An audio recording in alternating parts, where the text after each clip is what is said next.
كرة يكسبها نابل.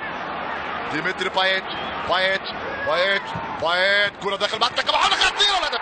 الهدف لفريق ويست هام. كرة خانت لجراند، يسجل فريق المطارق، يطرق الباب، يصل الى مرمى ستوك، تتغير النتيجة. كرة تغالط حارس مرمى ستوك سيتي، واخيرا يسجل فريق ويست هام، واخيرا ياتي الفرج يا بيليتش. النتيجة الان ويست هام 1 ستوك سيتي لا شيء. تغيرت النتيجة من خلال هذه الكرة. بايت يلعب كرة عرضية رأسية ممتازة من جانب اللاعب فرنانديز.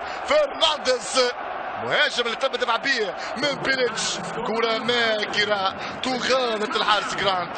كرة كانت صعبة، رأسية اختفى فرنانديز برأسية رائعة من جانب الأسمراني.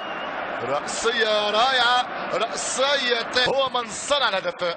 كرة طويلة أمامية، هجمة خطيرة، خروج خاطر حارس مرمى. التعادل وارد، هو التعادل يا بويان يعدل النتيجة. اللاعب البديل اللي استعان به ماركيوس يعاقب ويست هام. بويان يدرك التعادل. اللاعب الإسباني، لاعب السابق لاجاكس باستخدام الهولندي، للبارسا الاسباني، للروما، لميلان الايطاليان، يعدل النتيجة، يدع كرة في المرمى. هدف التعادل بامضاء بويان البامبينو الاسباني ذو الاصول الصربية، يعدل الكفة. 1-1، هدف في كل مرمى.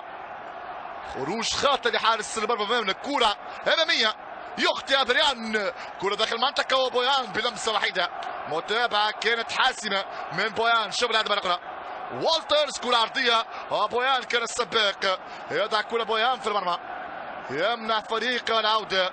النتيجة الآن 1-1، هدف في كل مرمى، هدف في كل شبكة.